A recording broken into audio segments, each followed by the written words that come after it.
नमस्कार दोस्तों, स्वागत है आपका अपडेट्स बाय सीएस में। खबर लेके आ गए आज फिर आपके लिए। काफ़ी टाइम से वीडियो नहीं आ रही थी, किसी कारणवश वो वीडियो नहीं आ रही थी, किसी काम में फंसा हुआ था मैं, लेकिन अब वीडियोस रेगुलरली आएगी, ऐसी कोशिश करेंगे। दोस्तों आज बात करेंगे भारत के पड़ोसी राज्य पाकिस्तान की। भैया इनकी बात ना हो, भारत में रह के ऐसा तो हो नहीं सकता। ये कलाकार इतने बड़े हैं, इनको सब पता है कि कैसे पूरे वर्ल्ड का अटेंशन गेन करना है, कैसे अपनी बेइज्जती खुद करवानी है, इनको सब मालूम है। दोस्तों भारत और पाकिस्तान के बीच कई जंगें हुई हैं, चाहे 66 की बात करें, 71 की बात करें या 99 की बात करें, लेकिन आज हम बात करेंगे 99 वाली जंग की, जो कि कारगिल में हुई थी। उस वक्त इन्होंने कहा था कि हमें नहीं मालूम कि कौन हमारी पोस्टों पर बैठा है जाके, हो सकता है वो आतंकवादी हो जो हमारी पोस्टों पर जाके बैठ गए।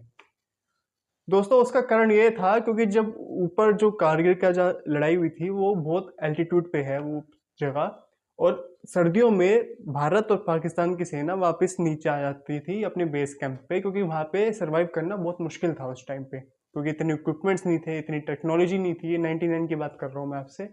इतनी टेक्नोलॉजी नहीं थी, इतने इक्विपमेंट्स नहीं थे कि वहाँ पे एक एज ए ह्यूमन बीइंग कोई सर्वाइव कर पाए। तो पाकिस्तान ने सोचा क्यों ना इस बात का फ़ायदा उठाया जाए और भेज दिए कुछ अपने नुमाइंदे, कुछ अपने जो प्याले होते हैं, कह लो या प्यादे होते हैं, इनको भेज दिया, जाओ जी आप हमला करो हिंदुस्तान पे। ये जाके बैठ गया पाकिस्तान आर्मी की पोस्टों पर। वहाँ पे बैठ के इंतज़ार किया कि जब मौसम सही होगा, इंडियन आर्मी वापस चढ़ाई करना शुरू करेगी अपनी पोस्ट की तरफ आने की, तब ये भारत पे हमला करेंगे, भारत के सैनिकों को मारेंगे। तो अभी मैं आपको ये मोटी मोटी कहानी बता रहा हूँ, वैसे तो आप सबको पता ही होगी कहानी, लेकिन एक इंट्रोडक्शन के रूप में मैं आपको ये छोटी छोटी कहानी बता रहा हूँ। तो एक वहीं पास के गांव का जो लोकल आदमी थे वो गए अपनी, ऐसा माना जाता है कि बकरियों को चराने। तो उनको पता लगा कि वहाँ पे पाकिस्तान के कुछ लोग आके बैठे हुए हैं, उन्होंने आके जानकारी इंडियन आर्मी को दी।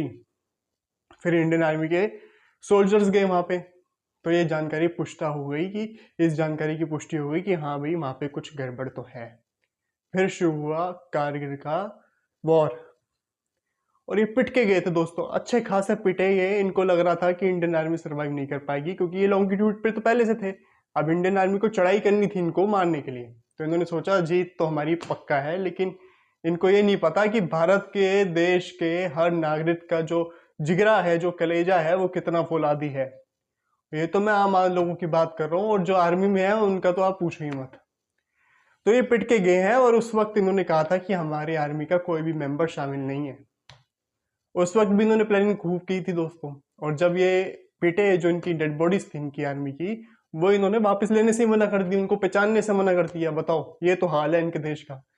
मतलब ये अपने जो फौजी है, जो देश के लिए खून पसीना मेहनत करते हैं, ये उनको ही पहचानने से मना कर देते हैं बाद में कि हमारे तो है ही नहीं ये।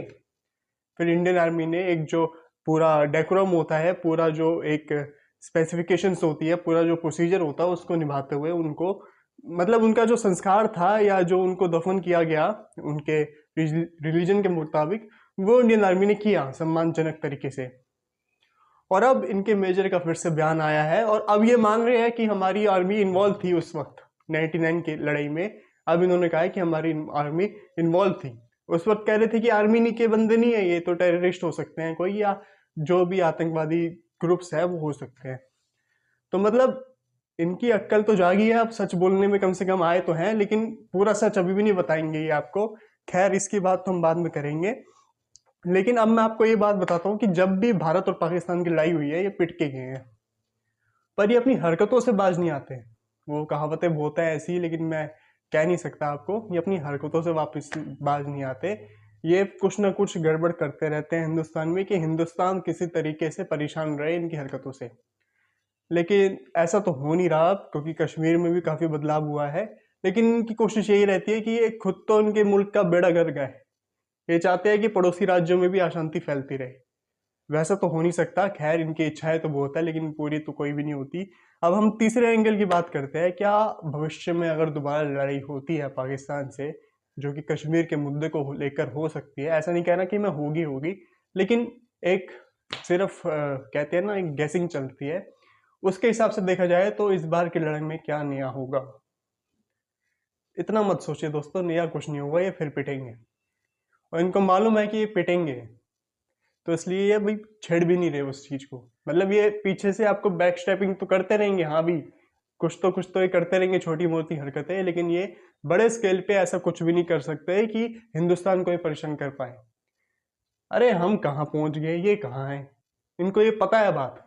ये अपनी बस जनता को बेवकूफ बना सकते हैं कि हम हिंदुस्तान के मुकाबले में बहुत आगे हैं। ऑन ग्राउंड रियलिटी जो होती है ना, वो बहुत अलग है। हमारे रॉकेट कहाँ चांद छू रहे हैं, इनके रॉकेट तो छोड़ ही दो आप, क्या ही कहने उस बारे में। इनके रॉकेट उड़ते बाद में फट पहले जाते हैं।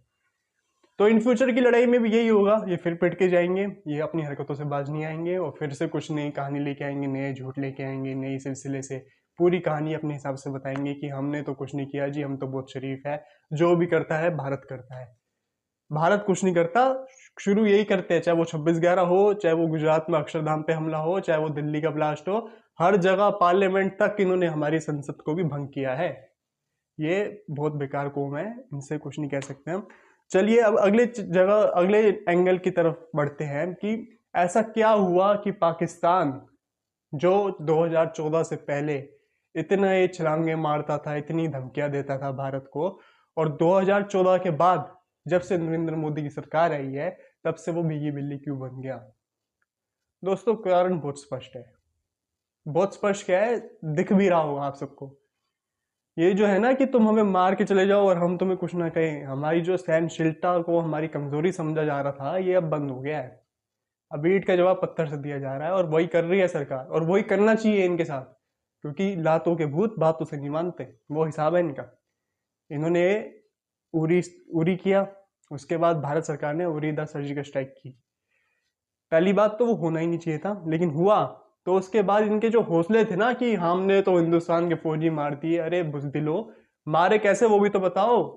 सो रहे थे बेचारे, कायरों की तरह घुस के, बुजदिलों की तरह घुस के कैंप में आके मार के गए थे ये। कोई हिम्मत तो है नहीं अब फ्रंट आके वॉर लड़ने की। हिम्मत तो बस वही है कि पीछे से पीठ के पीछे छुरा खोपो और भाग जाओ, वही हिसाब है इनका। लेकिन भारत ने इसका भी जवाब देना शुरू कर दिया है। उसके बाद इन्होंने पुलवामा किया, तब इन्होंने सोचा कि फिर से अब इंडिया सर्जिकल स्ट्राइक करेगा या ऐसी कोई चीज करेगा, तो इन्होंने सारा तामझाम खड़ा कर दिया एलओसी पे, सारे रडार टैंक वैंक सब लगा दिए। इस बात का जिक्र तो प्रधानमंत्री मोदी ने भी किया था किसी एक इंटरव्यू में, वो अगर मेरे को क्लिपिंग मिलेगी तो मैं जोड़ दूंगा वीडियो के साथ। लेकिन आप, इन्होंने पूरा तामझाम खड़ा कर दिया कि भारत के फौजी अगर आए, पहले तो बात आने नहीं देंगे, और अगर आ गए तो जाने नहीं देंगे। पूरी तैयारी करके बैठे थे ये, जो प्लान बी कहते हैं ना, बैकअप प्लान, ये वो करके बैठे थे। लेकिन इस बार इंडियन की सरकार ने, भारत सरकार ने या इंडियन आर्मी ने नई रणनीति बनाई। इनको सोचा है वही पुरानी रणनीति के साथ सरकार एक बार फिर से फैसले लेंगी, हमारे एक्टर्स का बैन हो जाएगा आना जाना, थोड़ा बहुत ट्रेड ऊपर नीचे होगा और फिर से सब नॉर्मलाइज हो जाएगा। लेकिन ऐसा नहीं हो रहा 2014 के बाद। हमने भेज दिए फाइटर जेट ऊपर से, जाओ भी ठोक के आओ इनको। इंडियन आर्मी के, इंडियन एयरफोर्स के जवानों ने ऐसा ही किया, मारा इनको खूब। इनको वही स्वाद दिया जो ये दूसरों को देते हैं। अब ये इस बात को लेकर संशय में है कि भारत में ऐसा चेंज क्यों आ गया। हालांकि नैरेटिव भारत सरकार का तो पहले बहुत अलग था और अब बहुत अलग है, सोच का फर्क होता है दोस्तों। अब एक दूसरे एंगल की बात कर लेते हैं कि अगर फ्यूचर में पाकिस्तान के साथ लड़ाई हुई तो चाइना का इसमें क्या योगदान रहेगा, क्योंकि चाइना और पाकिस्तान तो एक ही खाली के चट्टे बट्टे हैं। क्योंकि सी पैक है चाइना का पाकिस्तान में, चाइना पाकिस्तान इकोनॉमिक कॉरिडोर, और चाइना जो है उस कॉरिडोर को छूने नहीं देगा। तो चाइना तो पहली बात तो कोशिश यही करेगा कि पाकिस्तान को समझाए कि अपनी हरकतों से बाज आ जाओ, हिंदुस्तान के साथ मत लड़ो, वो बहुत मारेंगे तुम्हें और तुम्हारे चक्कर में हम भी घसीटे जाएंगे। चाइना की भी हिम्मत नहीं है दोस्तों हिंदुस्तान से वो पंगा ले ले। एक न्यूक्लियर पावर देश के साथ किसी भी तरह का कोई भी देश इतनी आसानी से पंगा नहीं लेता, और चाइना को ये बात भली बात ही पता है। अब मैं चाहे डोकलाम की बात करूँ ना, पिट के गए थे ये भी, और ये बाद में इन्होंने खुलासा किया हमारे इतने मरे, हमारे उतने मरे। उस बात को तो मैं जाना नहीं चाहता, ना उसके कुछ आंकड़े इतने स्पष्ट तरीके से सामने है। लेकिन ये बात आपको बता दूं, मैं जितनी मैंने स्टडी की है ना इस बारे में, चाइना इंडिया की जो लड़ाई हुई थी वहां डोकलाम में, उस बारे में आपको ये बता दूं, ये बहुत बुरा पिट के गए हैं। और चाइना की आंखें खुल गई हैं, आंखें खुल गई हैं चाइना की। जो वो सोच रहा था ना कि हिंदुस्तान को हम देख लेंगे, छेड़ेंगे तो कुछ नहीं कहेगा हिंदुस्तान, चाइना की भी ये साफ कर दिया, चाइना को भी भारत सरकार ने, भारत की आर्म फोर्सेस ने, कि हद में रहोगे तो फायदे में रहोगे। ये बात बहुत साफ है और ये वर्ल्ड लीडर्स भी मानते हैं, नया भारत है। और इसी भारत को लेकर अब सारे वर्ल्ड लीडर्स भारत की ओर एक एक एक कहते हैं ना कि वो सहयोगी नज़रों से देखते हैं कि भारत को अपना पार्टनर बनाना चाहते हैं, भारत के साथ मिलके प्रगति अपने मुल्क की भी करना चाहते हैं, साथ में भारत की भी करना चाहते हैं। लेकिन अब एंगल ये भी आता है कि क्या भारत, चाइना और पाकिस्तान को टू फ्रंट वॉर के लिए तैयार है? देखिए दोस्तों, ये क्वेश्चन थोड़ा है जिसमें दिमाग लगाना पड़ेगा, क्योंकि भारत की आर्मी तो बहुत है, भारत के पास हथियार भी बहुत है, लेकिन जो मॉडर्न वेपन होते हैं ना वो थोड़े कम दिखाई दे रहे हैं भारत के पास। चाहे फिर हम 5th जनरेशन फाइटर जेट की बात करें, चाहे फिर हम ऐसे और भी चीज़ों की बात करें, क्योंकि भारत में जो 5th जनरेशन फाइटर जेट है वो अभी तक आया नहीं है। हालांकि वो मेड इन इंडिया के प्रोजेक्ट चल रहे हैं कुछ तेजस को लेकर, लेकिन उसमें बनने में भी टाइम है। तो अब भारत सरकार को क्या करना चाहिए, क्योंकि चाइना का जो बॉर्डर है ना दोस्तों लद्दाख में, चाइना ने वहाँ अपने फाइटर जेट जो लगा रखे हैं वो 5th जनरेशन है, और चाइना 6th जनरेशन बनाने की तैयारी में है, और भारत अभी 5th जनरेशन के लिए बनाने की तैयारी में है। मतलब उनके पास एक 5th जनरेशन का पहले से ही है, जो चीज़ भारत के पास होनी चाहिए वो नहीं है भारत के पास, लेकिन चाइना के पास है, और वो उससे एक एडवांस बनाने की कोशिश कर रहे हैं। लेकिन भारत अभी 5th जनरेशन ही बनाने में कोशिश कर रहा है। हालांकि अब सरकार को सोचना चाहिए क्या 5th generation fighter jet Bharat में तो बन रहे हैं, अच्छी बात है, लेकिन नीड ऑफ इमरजेंसी को देखकर, नीड ऑफ वार को देखकर क्या ये बाहर से इंपोर्ट करने चाहिए, जैसे राफेल आए, और 5th जनरेशन फाइटर जेट में ऐसे बहुत से विमान हैं जो बहुत अत्याधुनिक है, चाहे फिर वो अमेरिका का F-35 हो, रशिया का तो Su-57 हो, ऐसे विमान है। हालांकि रशिया ने तो ऑफर भी किया था, लेकिन रशिया की लड़ाई अभी अलग चल रही है, तो उसके बारे में भी अलग से वीडियो बनाऊंगा मैं। आपको ये वीडियो कैसे लगी हमें कमेंट डाउन करके जरूर बताएं, और ऐसी और भी वीडियोस को देखने के लिए हमारे चैनल को सब्सक्राइब जरूर करें, सपोर्ट दें हमें अपना, हम भी कुछ अच्छा कंटेंट लाएंगे ऐसे ढूंढ ढूंढ के। अब पॉडकास्ट भी शुरू कर रहा हूँ मैं बहुत जल्दी आपके लिए, तो आप इस चैनल के साथ बने रहें। नमस्कार।